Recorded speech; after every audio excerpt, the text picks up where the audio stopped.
Alright everyone, welcome back to another Star Wars Galaxy of Heroes video with Fat Phil, and today we're going to be ranking every game mode in Galaxy of Heroes. And I kind of put them into tiers. It's not like there's a 1 to 100 or whatever the case is. It's kind of a tier of this is where I think the game goes. And again, it's just using my own logic. There's not a lot of, I don't want to say there's not a lot of thought. I've given it a lot of thought, but there's not going to be a lot of supporting data here. It's more so just using what I think based on my experience in the game and where I see rewards. I also want to start with two things. I want to first apologize that I completely blanked on the fact that we'd gotten the Revan bundles in December. So I apologize for any hype that I caused yesterday. I completely forgot we got those bundles. We just have had so many Lightspeed bundles. We also just got a re-release of the Tusken and Jawas in the game now, so I do want to at least mention those and apologize for any hype I caused. It's a lot to keep up with. The last thing I want to note before we get into our video today is I am going to slightly tease that there is something coming about a 2025 free-to-play farming guide. It's going to be, obviously its own video. I want to tease that. I've seen a lot of comments, so we'll be having a video kind of discussing that. So let's get in here. Again, I want to give a massive shout out to our channel members. Spoiler alert there, for all their continued support. If you're ever interested, link up below, along with a link to Discord. Go check it out. Thank you guys again for keeping the faith, for believing in me. You all are fantastic, and I could not do this without your support. So thank you again. Let's get in here. Let's rank these game modes.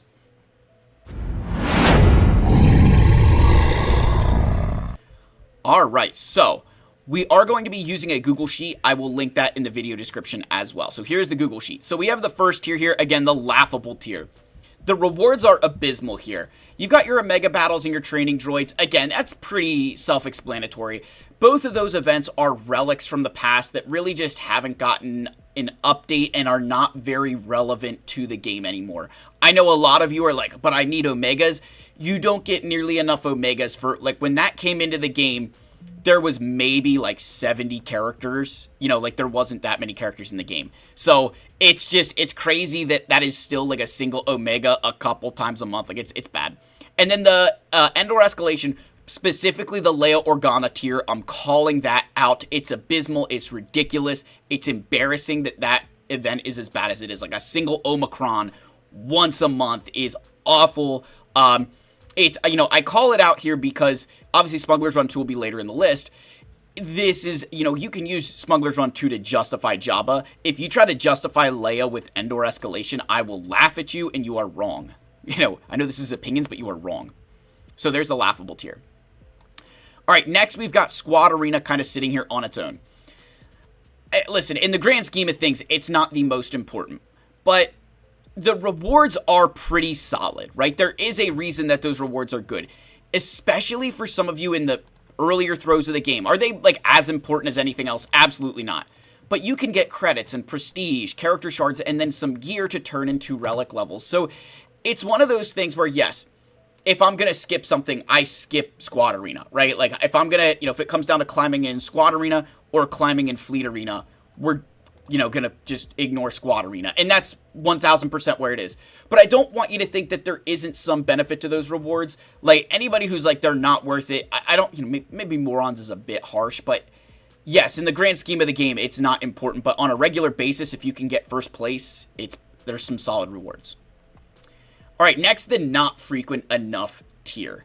These are game modes that, while they have some very solid rewards, they're just not frequent enough. You don't get them often enough that it's something that you can be like, yeah, that's a great event. It's one of those things, it's kind of like, I'd argue it's like Championship Sunday in the Premier League, where it's like the coolest day ever, right? But it's like, it's not frequent enough. It's once a year. Now, that makes it special, but, you don't want, like, if you're like, oh, we need to do this, if you did it all the time, it'd almost be too much. So these events are very good, but they're not frequent enough. It's not something that you get to do that often, and because of that, you can't really, like, I can't sit there and call them the greatest things ever, because they're just, in terms of the rewards they're offering, they're not that great, because it's not often, right? Like your Galactic Bounties, that's maybe, once a month, but it still isn't a lot. Like, they're really nice, but I would not.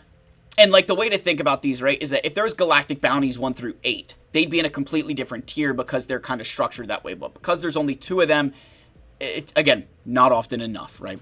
So that's the argument with all of these. Again, if they were more frequent, I would put them in a higher caliber because they're very, very good events. They do have good rewards, just not frequent enough, right? I don't know what else to say there. All right, next, the bonus reward tier. And I want to be very clear with this one. This bonus tier, and there is some amazing rewards in this tier, right? The Smuggler's Run 2, your Assault Battles, even the Contraband Cargo event, all of those are fantastic. They have great rewards. In the latter stages of the game, in the later stages of the game, these events become extremely important. But early on, they need to be viewed as bonus. And even with Smuggler's Run, as good as it is, it's still bonus, right? If your justification, your sole justification for building Jabba is Smuggler's Run 2, we need to have a conversation. It's a bonus, right? It's very good. It's a very good way to, hey, I can do all these things with Jabba plus Smuggler's Run 2. That's the way to view these things. Later on, for an account like mine, these events are more important than a lot of other things. But if you're sitting there in your account and you're missing out on Smuggler's Run, or you're missing out on Military Might, and I say Military Might, you're missing out on like a Legacy Assault Battle. It's not the end of the world. Is it, are you missing out on some free rewards? Yes. But you have to spend rewards to get to these. So it's not one of those things where, like, you say, oh, well, it's all good teams. It's worth building for Assault Battles. And I've had a very tough time to explain this, but I think the best way to explain it is this. There's a lot of value to some of these Assault Battles, but that value only extends to the degree that you're going to use that team. So I don't think it's a smart decision to build the Night Sisters for the sole purpose of beating this Assault Battle. You build the Night Sisters because they're a fantastic team, and then on top of that, the bonus is you get to participate in the Assault Battle. That's kind of the way that these things work, and you need to view them that way. And if you view them in the light of bonus, they're worth a lot more. And again, in the later stages, they become more valuable because you've gotten that return. You've had them going on for so long that they start to pile up. So that's where those ones fall, the bonus tiers, and we'll show what the bonus tier does increase as you move through the game. So then you have the growth tier. These events are extremely important for your early growth in the game, but as your account grows, they kind of lose some of that, significance because you don't need as many training droids. The amount of materials or credits there are just not enough. You're getting them from other game modes. And so as your account grows, you'll begin to see where these become less important than the bonus tier rewards, right? Like, let's be honest here. Doing your capital ship events is so important. But then eventually, like, they turn into other things so that you kind of lose those. But even like these ones right here, these events, they're not that great. And eventually these are, this ability mat challenge is less valuable than the assault battles where you're getting Zetas, right? So that's kind of where this tier, yes, it's important for your growth. And then as you continue to progress, it begins to slip down a little bit and that bonus reward tier moves up simply because I don't need any of these things here, right? I've got enough that I'm good to go. Moving up, you've got your core stability tier. This one, very similar to your growth tier, is important earlier and eventually it tapers off. However, your taper off here is far later in the game. These rewards are extremely important because they help build your account and sustain it for a long period of time. You think about your core gear challenges if I go into the game. What those core gear challenges allow you to do is they give you some rewards. Right, you go to here, like I'm getting stun cuffs, I'm getting these laptops, these pieces here. I'm getting all of those pieces, which then allows me to spend my Mark 1 guild currency or raid currency on other items, right? That instead of having to buy stun cuffs or stun guns or carbonis, I can buy some of these other pieces because my core challenges are providing me with the rest of the stuff that I need. So that tier, obviously later in the game, as you guys see, I have a lot of those rewards so that, this kind of tapers off a little bit, not quite there, but for a very long time, this is such an important tier. You've also got your, Zeta materials and your ship credits. Eventually, you don't need those, right? I shouldn't say you don't need them, but you'll have so many Zetas where you're not really starved for them. Your shipbuilding credits, you eventually get a lot of them and you're using them to buy mods, but they're still very valuable. And then, of course, Galactic War and Credit Heist, similar situations. Galactic War early on, incredibly important for extra crystals, shard shop currency, credits that are in there. Like, there's some massive value inside of Galactic War. But if you had to ask me, would I rather have my Galactic War or, for a day, or would Galactic War maybe could get a little bit higher because of the crystal impact there.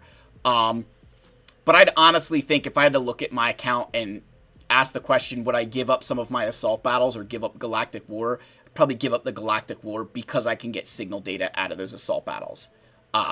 So that's, again, where this bonus, where the bonus tier can kind of go above that core stability. And maybe even some of these move down a little bit and you could move others up, looking at, like, the Galactic War and your ship. These three right here maybe are the most important ones in this tier for the longest period of time.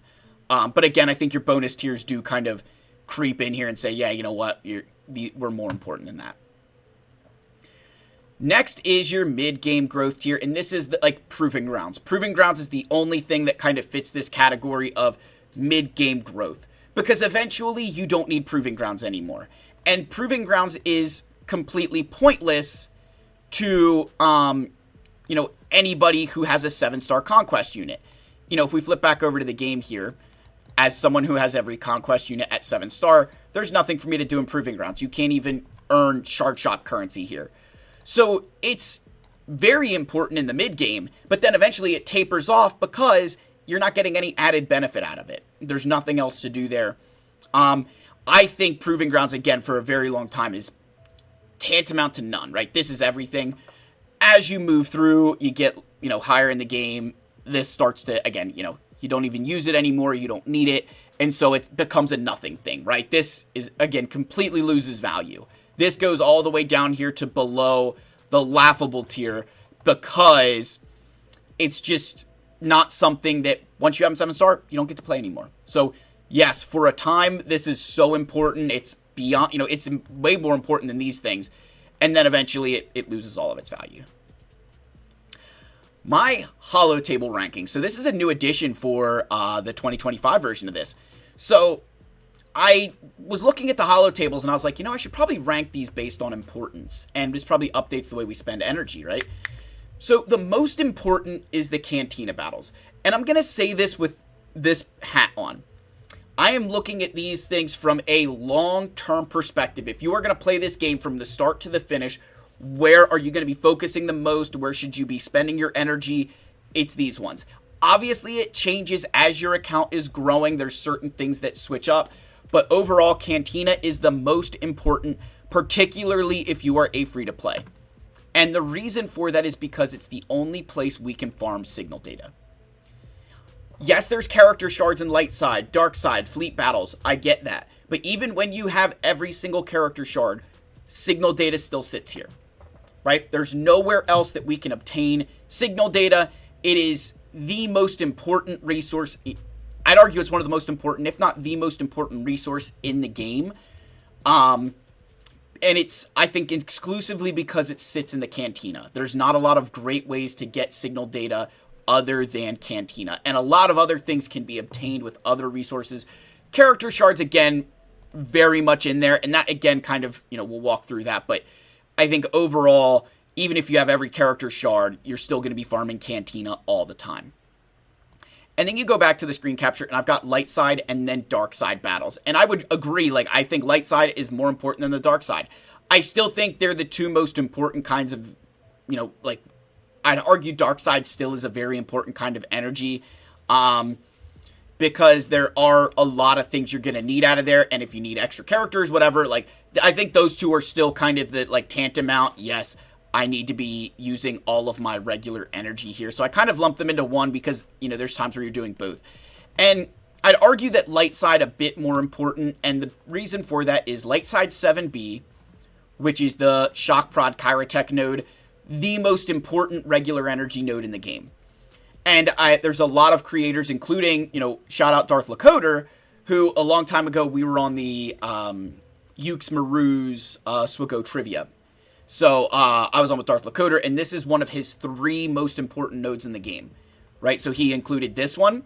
His other one that he had was, I believe, light side 1D for the carbonite circuit boards. I feel like this was included. And then the other one was 9F because of all the relic salvage here. So those were kind of his 3 most important nodes. And notice they're all light side. The only regular energy node that you'd potentially farm in the dark side is your dark side Kyrotech node.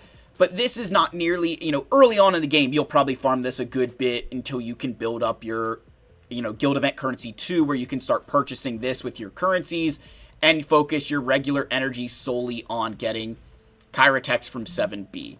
So that is why Darkside is there, is because there are Chirotex there. If you don't have the currency, you've got to farm them, and I know people who may have to do that at times. So that's where those ones fall. Then we're moving over into mod battles, fleet battles, and mod challenges. So to kind of describe, maybe I'll start with fleet battles being where it is. Fleet battles are very important for the ship shards. After the ship shards, while there's some very good gear on some of these nodes for gear, for relic gear, gear 13, there's some very good nodes in here. A lot of this can eventually be obtained through the raid. That as your account grows, you're going to get a lot of that through the raid. And not that you still can't use it to get relics, but with how much of this you can get from the raid, it does devalue some of those fleet nodes because you do get a lot of it.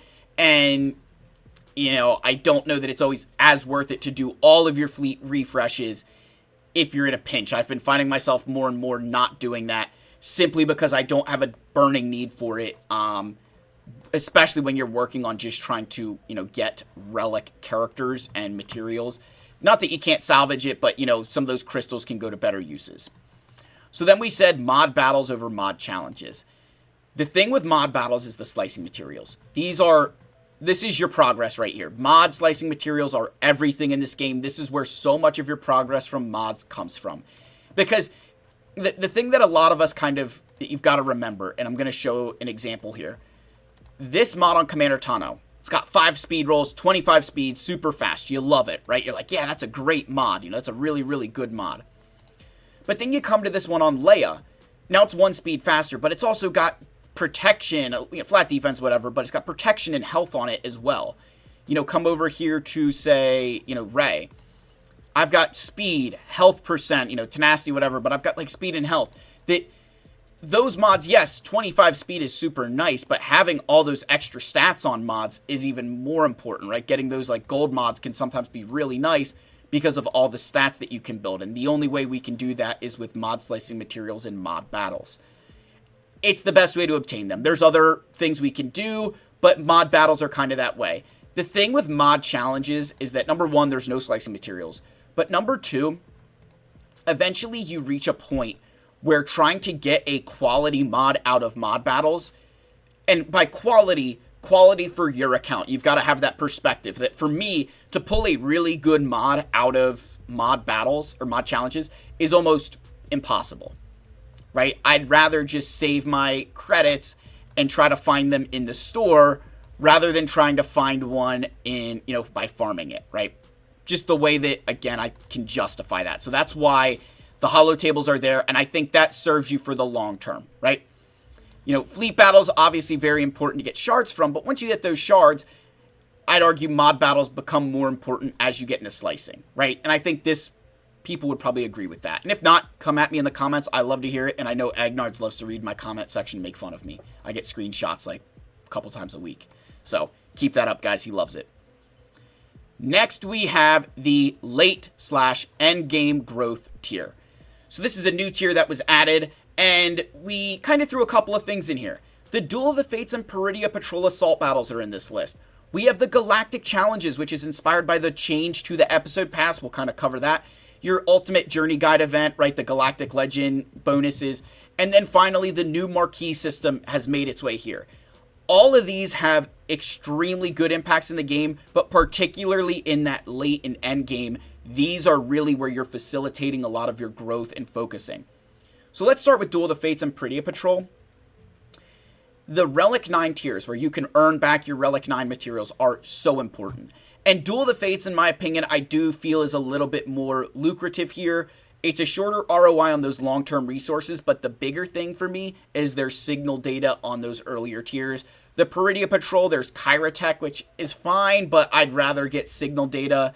You can also earn Omicrons in Peridia Patrol, which, again, shortens how long, increases the amount of time you need to regain your Relic 9s, but you're getting Omicrons.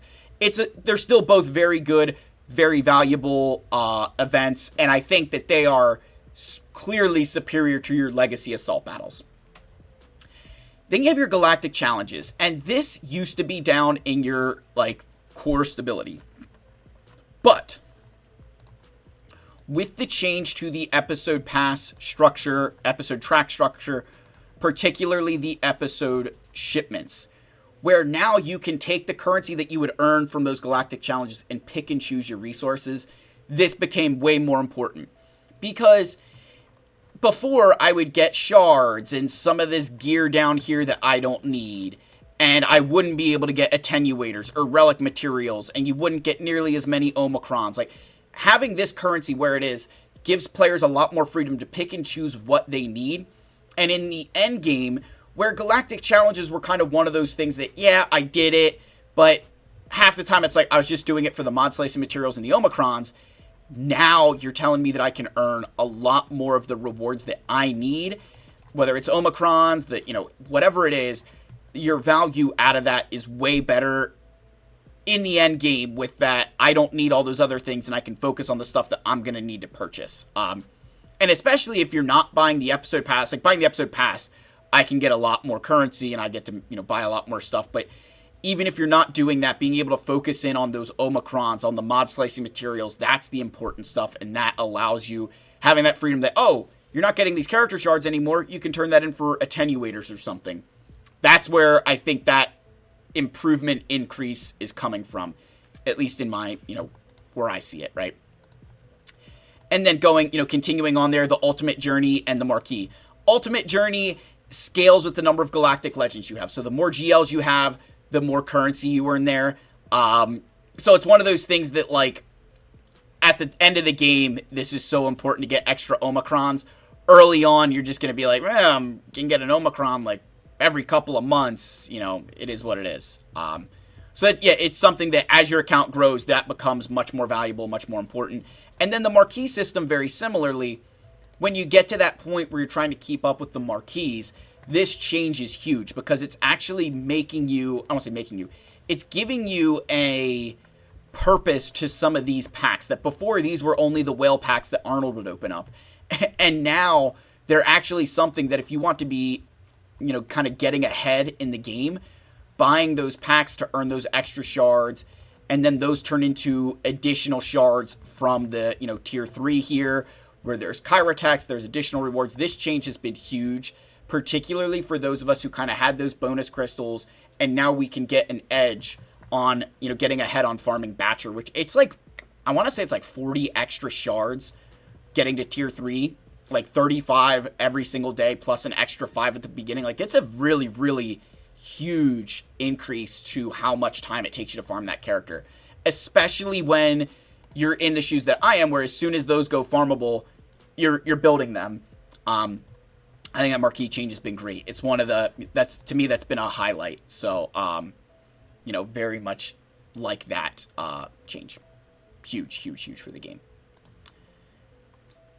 Next, you have your top-end stability. And again, no major changes here from the last time. So, these events offer stable rewards, right? Stable rewards where there's not a lot of variation between them. These are in order of what I would consider to be the most important. As good as Territory Wars can be, there's an element of matchmaking there that if you get a good matchup, you're going to win. You get a bad matchup, you're going to lose.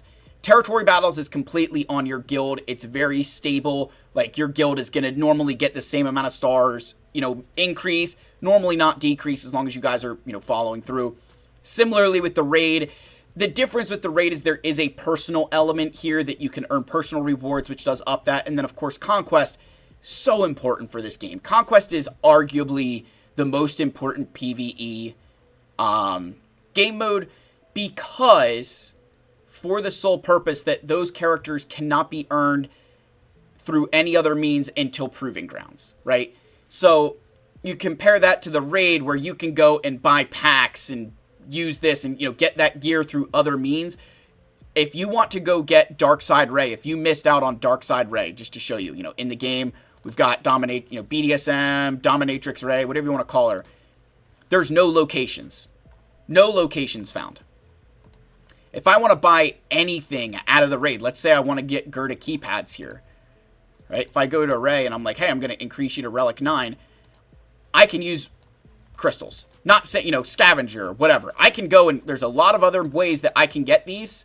Not great ways, but I can still get these with other ways. I cannot get her shards, and that's why Conquest to me is the most important PvE game mode, is because those rewards are beyond exclusive until you hit Proving Grounds, which is a year later, so you're missing out on a ton of time.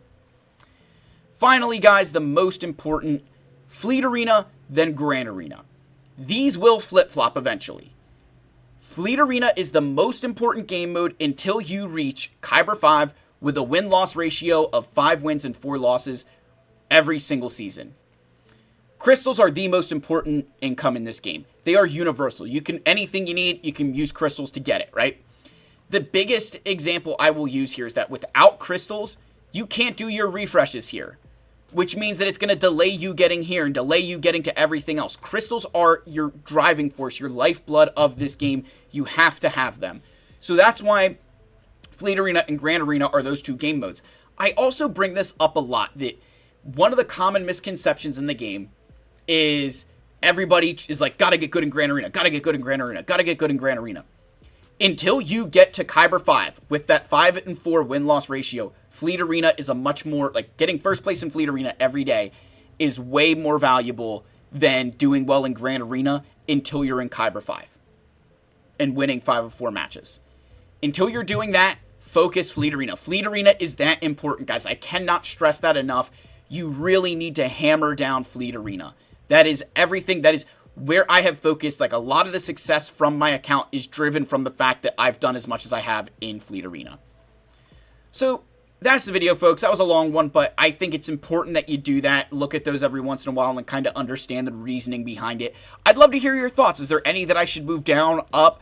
Am I an idiot? I want to hear from you. And of course, Egnards wants to read all the great things that you guys have to say about me. So with that said, I love you all. May the force be with you. And if you're still watching, Wampa is king in the comments. I'll see you in the next one. Cheers, my friends.